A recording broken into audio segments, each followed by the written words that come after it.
All right, guys, this episode is brought to you by Major Beauty. Your girl is about to hook you up because y'all know how I do my lashes all the time.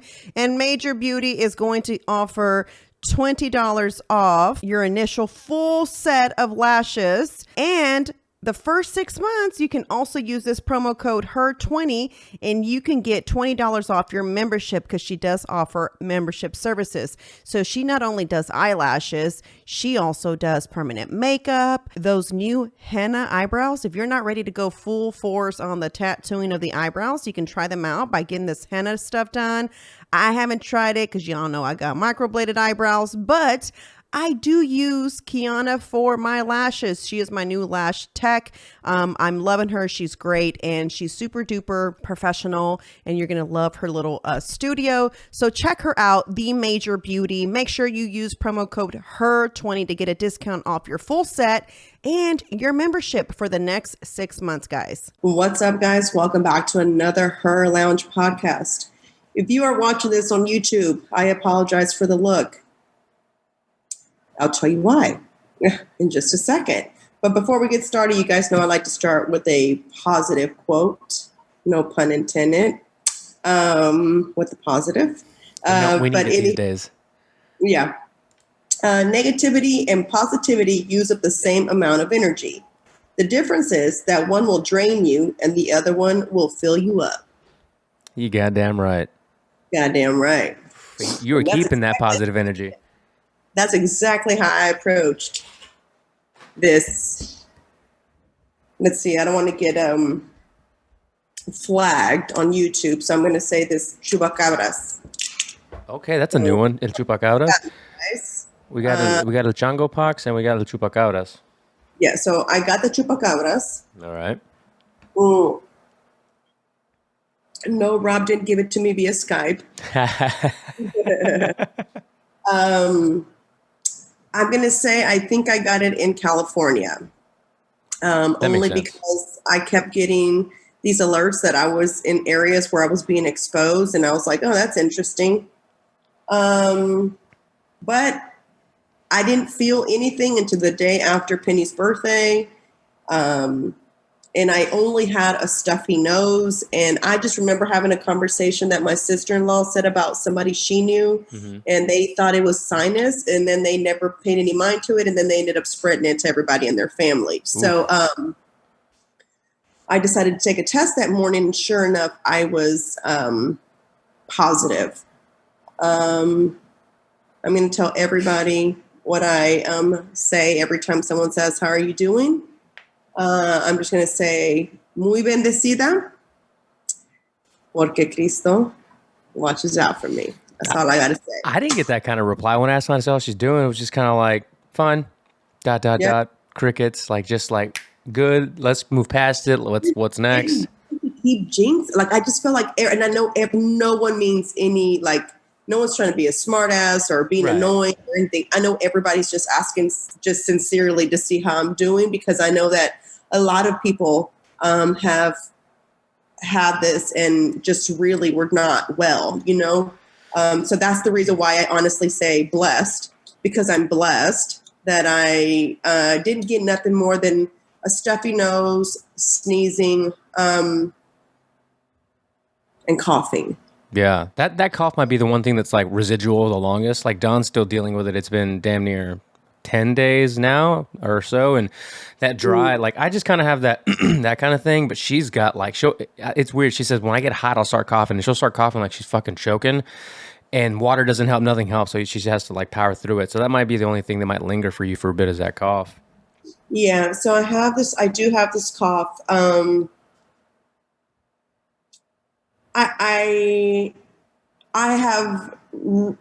think we all know how this chupacabras was created, right? Mm-hmm.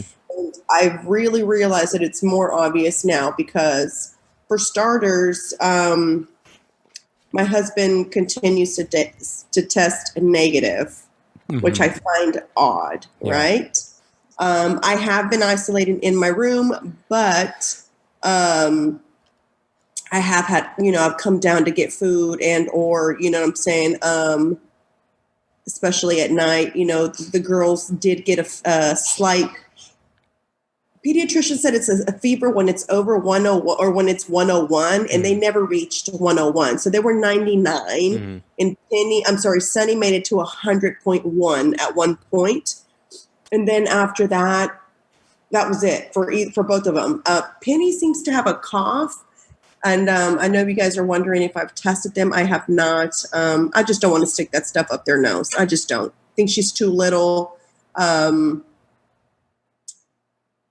Yeah, I really wish I knew more information about this, because going through it, it just makes you realize how this is definitely a laboratory thing. Hey, whoa! Let's not be throwing these inflammatory words out there on this Google platform. But nah, I know what you mean. Like, dude, Weston never got it. How weird is that? And so, he's the most, if I had to, he's like Chingo. He's like the most sickly of everybody. He's allergic to everything. He's always got runny nose and cough and allergies, and allergic to every pet in the world. And this motherfucker. And then, so Dawn had a friend who had a kid who's younger, also has a lot of allergies and stuff, who didn't get it, and the rest of her family did. And she came up with this, not came up with, but she told Dawn that apparently people that have bad allergies or that are even asthmatic are not getting it, which is the complete opposite of what you would expect for a respiratory virus, at least the initial one, if we go back a couple of variants. So I got it, right? And I killed it in about 4 days. Dawn, probably 7, 8 days. And then Brooklyn, probably about 2 days, maybe 3 most. And then Weston, granted, we all, like, as we were going through the days, we would kind of stay far apart. Our house isn't fucking huge, but stay in your room, stay over there. If you need something, we'll take it to the table at a mutual place, and then we'll leave and you can eat or whatever. We just didn't, that was the main, do what? That's kind of what I was trying to do. That was my main concern, was not getting them sick. Exactly. Yeah. And I ended up getting them sick. But here's the thing. I think I'll let you finish, and then so through all that, I mean, I started, and then Dawn, and then Brooklyn, and Weston's just kind of like, I mean, the worst part of it all was not being able to touch or hug any of us. That was bumming him out. Rob, I would never complain about, as a mom with little ones, sometimes My soul's waking up the baby already. We're doing this during nap time, by the way, guys. So you're going to get what we can get through this week. Yes. Because now my nanny has it. My sitter has it. Which is why she's not there, and which is why you're watching the kids. Yeah, she's not watching them. And I am away from my kids. I can see them, but they're at a distance. But she, too, was testing negative, Rob. Yeah. I was testing her, too, because she was going to be the one around the girls. I've never had so many so many tests. Dude, in 2 years, I haven't known this many people to have it. I mean, obviously, I had never had it. You'd never had it, really. Nobody in your family had really been around it and had it. So it's kind of strange that 2 years later, it's kind of really going through. And I don't want to get into politics immediately, but they're already, I mean, they got Fauci out on TV. They got people talking about, stay inside, reintroducing mask mandates again. And it's for, not for, but you got midterms around the corner. But anyway, I want to get back to what you were saying. As a mother, you were saying you've never what? Sometimes you're overstimulated as far as with touch, where it's too much. Like, you just kind of don't want to be touched. I don't know if any mom experiences that, where you have little ones on you all day long, and it's just like, hold on, you know what I'm saying? Like, I just need to ugh. But not being able to touch them and listening from upstairs, like them crying or laughing, or Luisa being with them.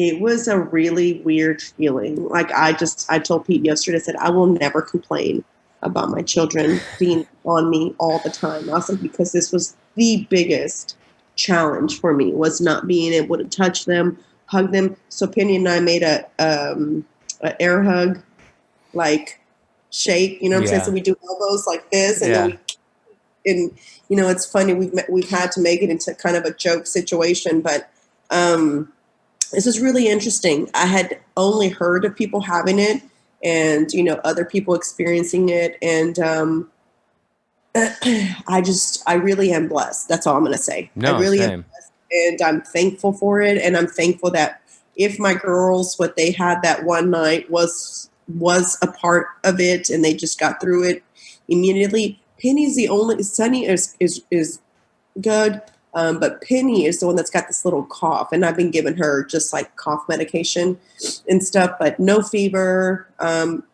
She's still her crazy self. Trust me, I had just asked her if there was any way I could give her ice cream and her iPad while I record an episode with Bad. She goes, of course. That's so funny, dude. Like, just thumbs up. Yeah, right now, like the kids, I mean, I'm doing this. Dawn's on a conference call, and the kids are in our room. They love playing in our room. They like watching TV in there and playing for whatever reason. I mean, they have their own rooms with everything they could ever want, but they want to be in our room. Huh? why do they do that? Do you ever wonder that? Every day. Yesterday I asked Dawn, because I kind of did it too growing up, and I was like, did you ever just want to always be in your parents' room in their bed and just like playing there? And she was like, never. I was like, okay, well, never mind. But I do remember that myself, but they just only want to be in our room. I have a question for you, and then we'll go into what I've been doing while I've had nothing to do. Sure. Did so much in that room. I was like, oh my God. I have ants in my pants. I don't need anybody to tell me that. But bro, talking about somebody not letting me get out of my room I would be a no good person for isolation in jail. I'll tell you that. I wouldn't know what to do with it. Oh my God. So I can see how that fucks up someone's head when they're in isolation, 100%. But what I wanted to say was, I have no choice now. I'm not wearing a mask for the sake of the video right now, but it is right here in case anybody's wondering. But because of those watching it, I'm sure they're criticizing, we got some of those. I just don't know now. Penny made a really good statement the other day. She told me something really funny as she says, I just want to hug you. I said, I know, I want to hug you too.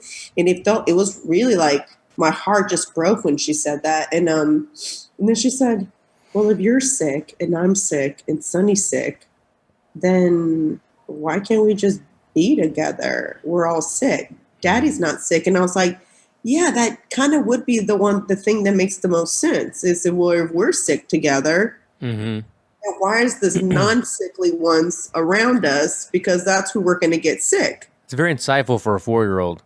For a 4-year-old to even just conclude that. I was just like, Just here posted it. We were talking. I mean, obviously, we've been talking about it throughout the week, and she said, I think one of her daughters was literally like sleeping in bed with them while her and her husband were sick, and she never got it. And if she did, I think it was for a day, and then she was over it. Meanwhile, her and her husband obviously got it way worse. So he probably would be okay, but I just rather not risk having the kids all upon you while you're not feeling well.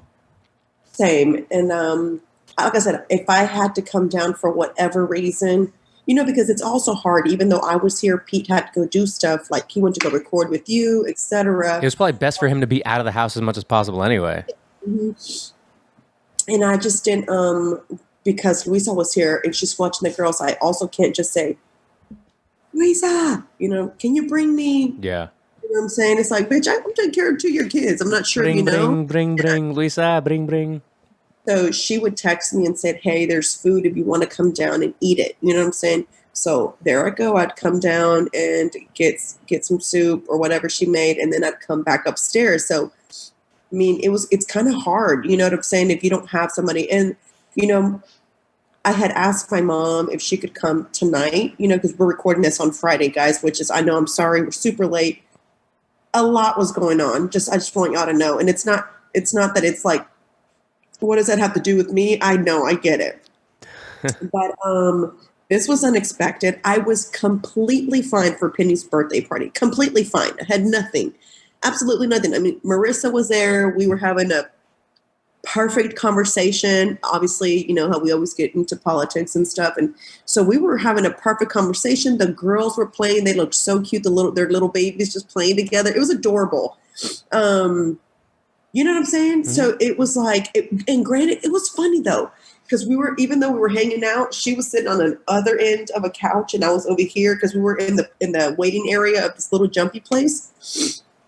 And we were, and I had to text her. I said, hey, so I just tested myself for shits and giggles this morning. And sure enough, I'm positive. And so she's like, oh shit. She's fine. She tested negative, and she tested her boys too, because one of them did have a stuffy nose and he also was negative. So I'm just happy that everybody was negative. You know what I'm saying? Marissa's So too. She gets too crunk for Corona. They don't want nothing of her. They don't want none of that smoke. they sure don't. So it's really weird. This whole virus is really weird, and it's very interesting. And like you said when we talked earlier, you're like, I think this is going to be the new common cold. Oh yeah, and, for sure. I for sure I can see that, certainly, like 100%. It's like continuously just. I want to shout out her Kathleen, who is one of our members. I told her new name is Real Deal Kathleen, because she was just giving me all the knowledge. She is a nurse, an oncologist nurse, but is very familiar with what's going on, and she immediately came to our rescue. So that's awesome. Yeah, she hooked up Pete before he left. Mm-hmm. So he took some stuff with him so that, in case he happens to test, just feel drained, or just even feel drained. Drained, yeah. I mean, he's taking something already. Like I said, he continues to test negative, which I find crazy. Dude's a fucking machine. At one point, we took 2 tests in one day, because I was like, there's no way. Like, you and I have more exposure to each other than, I mean, the girls and I do too, but I mean, he and I kiss in the mouth. You know what I'm saying? So prior to you getting the positive, right? Yeah. Yeah. I mean, we kiss in the morning when, like the first thing we do is kind of give each other a kiss and say good morning. Yeah. So what day is this for you? 5, 4? Yes, this would be 4 technically. Tomorrow is 5, and I will test tomorrow. But yeah, I don't know. Kathleen was saying that I could test positive for a hot minute. Oh, dude, weeks or even months. What? Yeah. So then how do you know when you no longer have it? You just assume you don't? This podcast is brought to you by Beauty Studio by Frida. Y'all, I just got my anti-aging hydrodermabrasion facial, and my skin feels fantastic.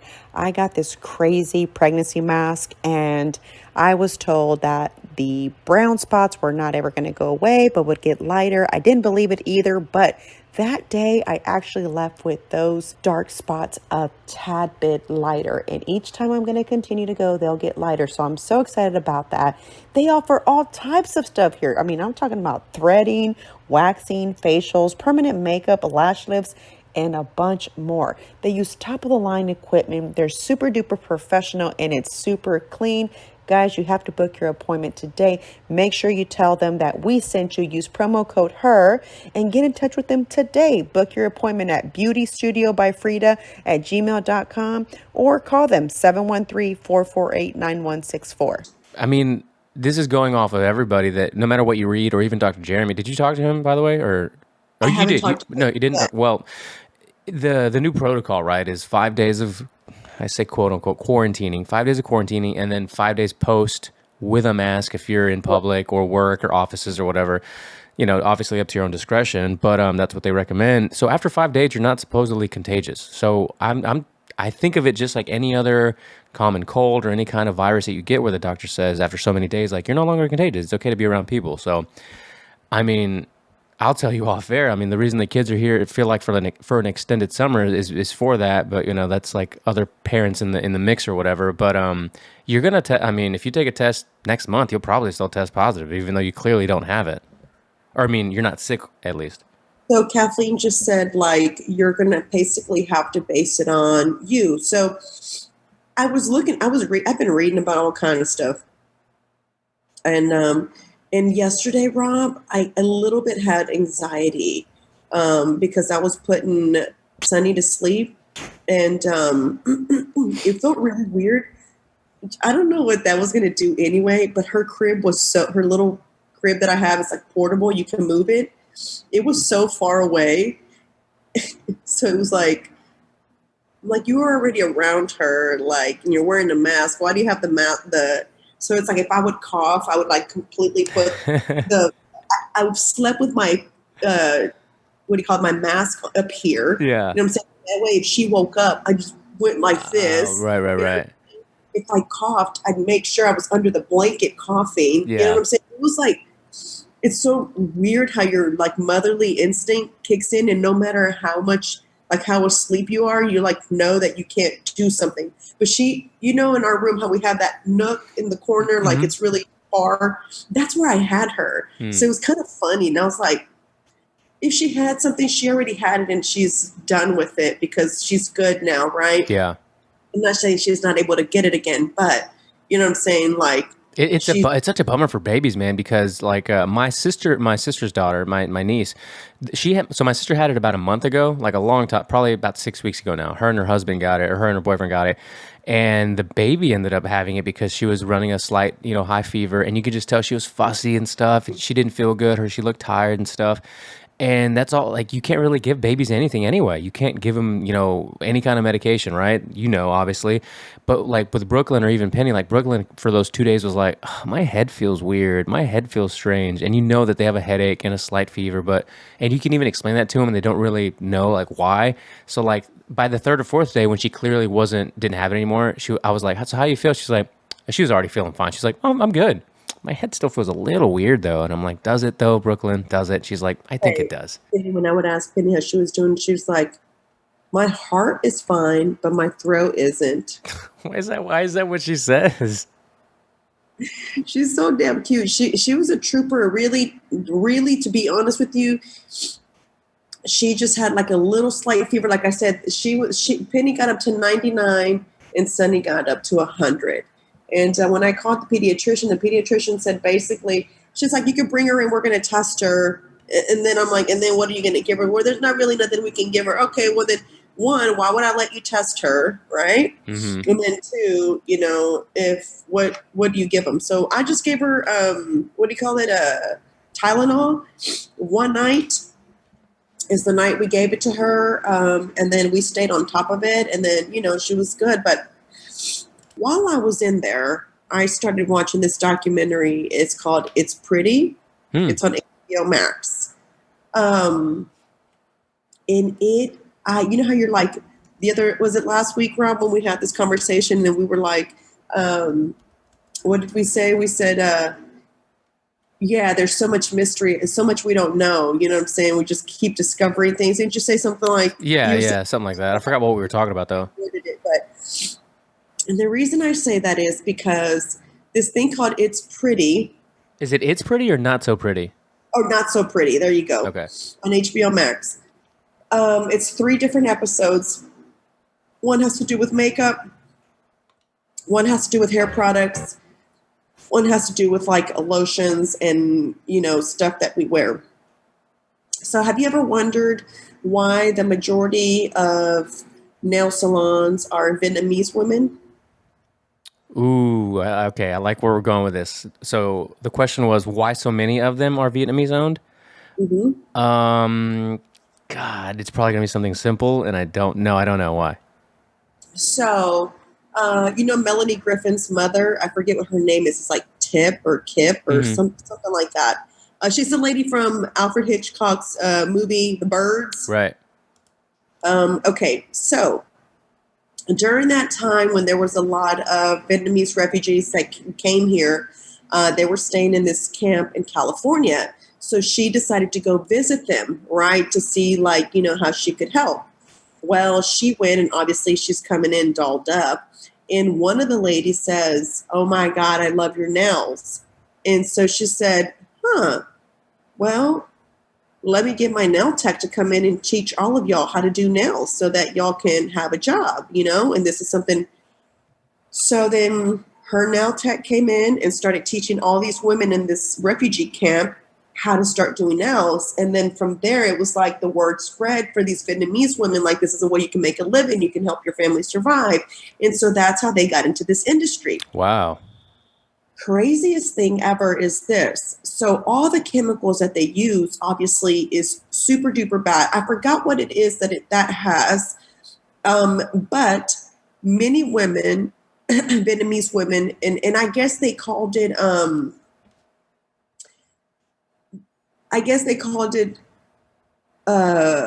what is it like? I guess it's like a lower class job to do that. You know what I'm saying? It's not like you're not a dog. They don't see it as like, you know what I'm saying, I guess like a job that everybody wants to do, right?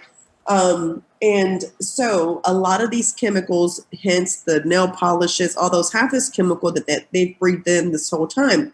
It starts sometimes with body aches, because they're sitting there like this, like so it's right here. Anyway, so long story short, a lot of these women end up with different issues in the future. 2 of them that were interviewed had no history of breast cancer and got breast cancer from smelling all that stuff. Oh, wow. Maybe with my mom, because my mom had no history of breast cancer. No one in her family, there's absolutely nothing. And she smells those chemicals all day where you're doing hair. So you're dyeing hair, you're doing all that.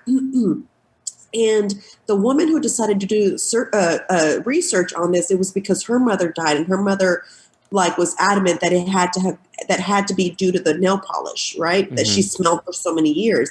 She's like, whatever you do, please continue to work on this and do research, and help other people. So her daughter made it her job to do that.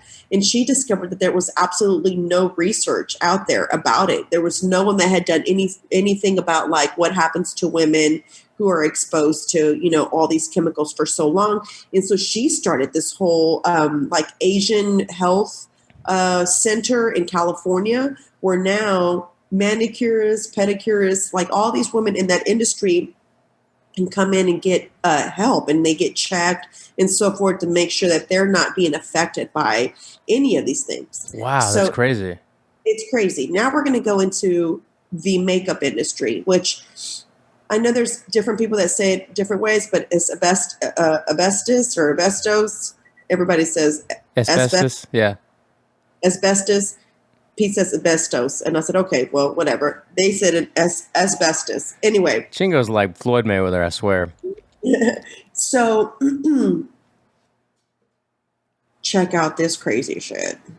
So YouTuber dedicates her time to just trying to put makeup, and although she thinks because it says, cruelty free, it doesn't have this, it doesn't have that, she didn't think anything of it.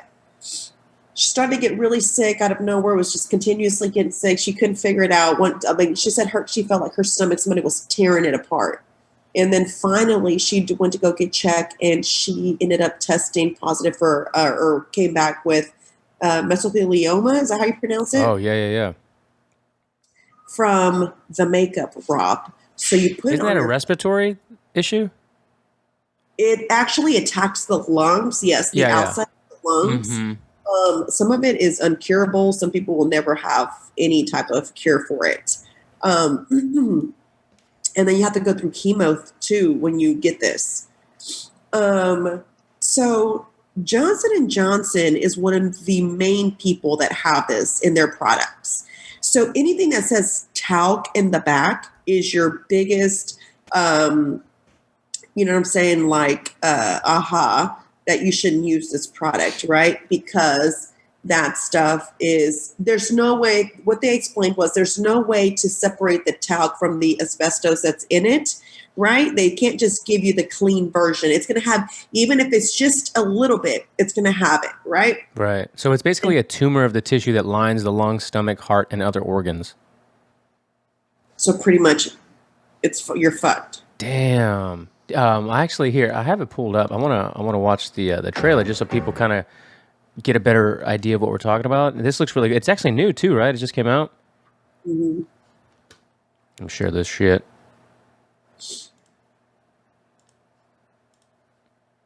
Looking good is all about self-expression. So of course, we should take care of ourselves. And boy, do we. Nails, hair, makeup, lotions, and everyone's getting in on the game. To the tune of $140 billion a year. But sometimes, all these products may do things to us that are not so pretty. One day, my hair started coming out in clumps. I have delayed speech. He had no sperm. You see her hands, the skin coming off. I felt pains in my abdomen. I'm scared. Almost every chemical you can imagine has been regulated except for the chemicals we use in everyday personal care products. Okay, hold up. Say what now? One of the biggest buyers of petrochemicals is the beauty industry. I said, send me a sample. And in all of them, I found asbestos. There's changes in brain development, birth defects, ovarian failure, infant mortality. We're truly at a tipping point. We know Black women have more aggressive types of cancer. We know we use these chemicals on a regular basis. This was not one or two people. This was an overlooked epidemic.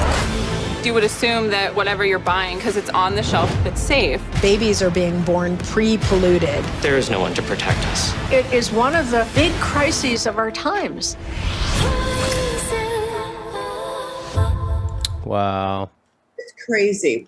So my point to that is, Rob, is, I'm going to go into speaking about, my point with that is even little girl makeup, which my daughter has, Claire's had to take a big clump of it or take out a bunch of it, recall a bunch of it because this one mom was protesting because although nothing happened to her daughter, she just decided to get her little makeup tested one day because she knew a scientist.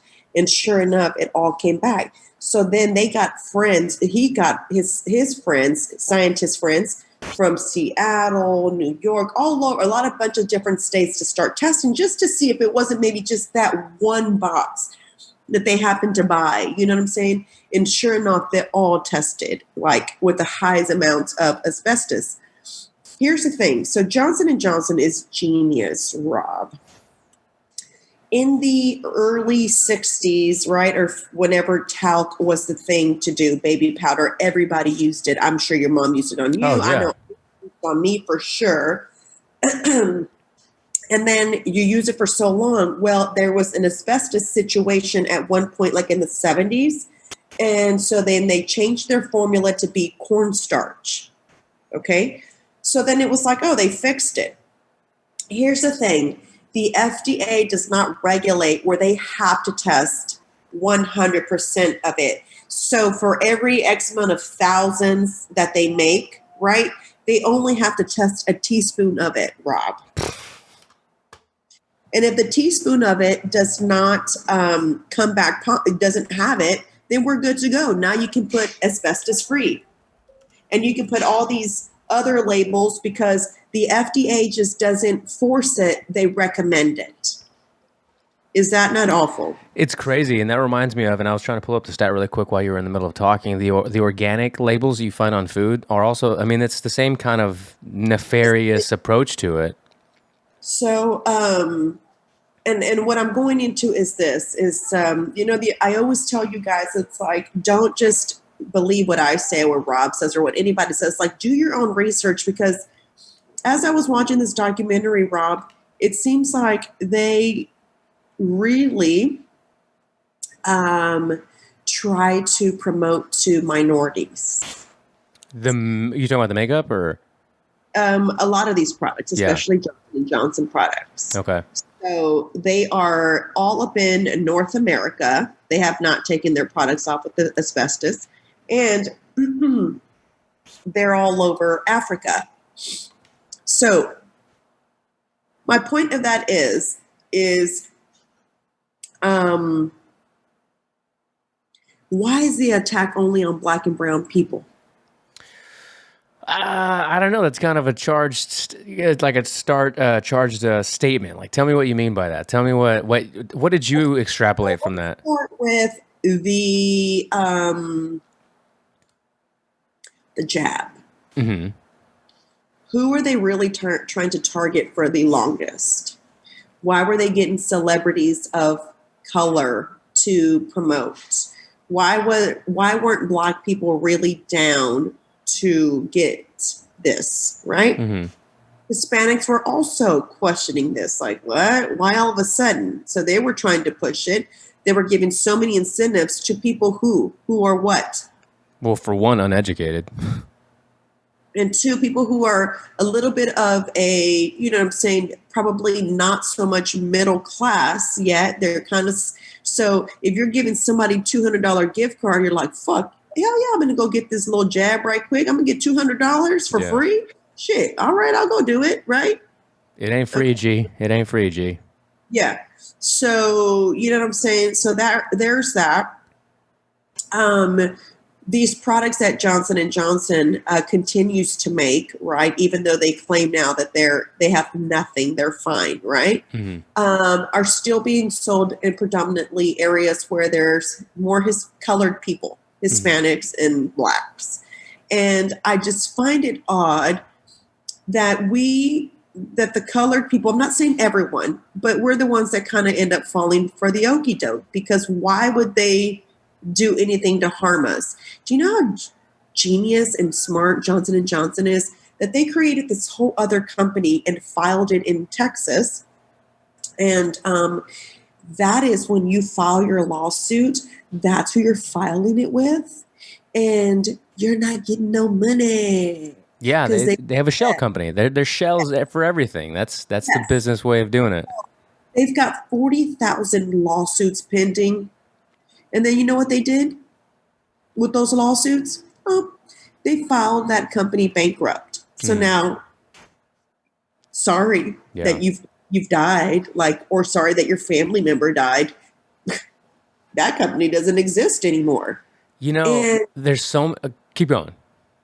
And I was just sitting there and that's where I was telling you the anxiety kicked in. And I was just like, you know, because then it just made me start to think about, and this is like apples and oranges, right? But what I'm about to go into is like the little 10-year-old who needed to get the abortion, right? Mm-hmm. She traveled to Indiana, right? Why did she travel to Indiana? Do you know the answer to that? Because actually, I'm not going to lie. I did not read the full story yet because I just saw this morning that they caught the guy that did it. Okay. So in in Ohio, you can have the abortion. So when it's something like that, like when you've been sexually assaulted and you end up pregnant, that is not, it is an abortion, but it's a medical procedure to where you're too young to obviously have a baby. Now that becomes a life-threatening type of situation for the little girl. So she didn't have to travel to Indiana to have this abortion. That's one. Two, why were we talking about the abortion only and not where the fuck this sicko was? Yeah, exactly. Political games. Abortion, but we weren't concerned about who the person was that raped her. Like, those two things just don't go. I'm not saying the abortion part wasn't important, right? What she's gonna do moving forward, I'm not saying it's not important. But we're talking about now, the doctor, all he did was, oh, so you pregnant? Cool. Let me go report this to the media first, and then I'll let everybody else know. So why isn't that doctor getting his license revoked? That's what the fuck I want to know. See, again, this podcast started off, and it's still a gossip entertainment podcast. Don't believe it or not. If this is your first time listening, don't worry. When we get back to our regularly scheduled program, I know Marisol is going to go back to those subjects. They'll be a part of the show. But right now, some of these things you can't avoid. When you see these stories and you see the games that they're playing, it kind of goes back and ties in with everything you're saying. Like, why do they attack the blacks and the browns? Why do they always? Because, and I say this in the nicest way possible, the large portion of those communities are not educated on certain, and they want to know, or they want you to think that they don't think you're dumb, but they think you're dumb, right? So you're gullible, you're susceptible, you're low IQ voters who are just going to take what's fed to you, you're going to consume it, and that's it. Nada más, yeah. I have really come to the conclusion that I was just sitting there and I put all these notes as I was watching this documentary. I was making all these notes and I actually memorized them. I don't know how I did that, but I think from where you're writing them down and you're so in shock that any of this shit would be happening, you're just like, what? Wait, what? You know what I'm saying? And you're just kind of like, you can't believe it. It's going to be now my job for me to start looking up shit that we normally would not even discuss. or, you know what I'm saying, even think about. And again, I encourage you, my listeners, not just to believe what I'm telling you. Like, you do your own research, and I'm okay with you correcting me because I'm doing the same research you're doing. Excuse me. I may be finding information one way, and you may find it another way, and we may get two different stories. But there's got to be some kind of common, I guess, denominator between whatever you read and I read, right? To where it should make us question it. There's a lot of things now that I'm starting to question. I also decided to, while I was sitting there, I met my neighbor down the street the other day because got so excited that we saw a little girl. Did I say this story to you already? I don't know if it was on the podcast, but yeah, I do recall you mentioning it. And she told me about this little school down the street. Oh, that's right. You did. Yes. So I was like, oh, okay, I need to make the time to go check this church out. So I even watched their episodes, you know what I'm saying, their lives, Sunday things. And I was like, okay, they seem like a really small church, no big deal.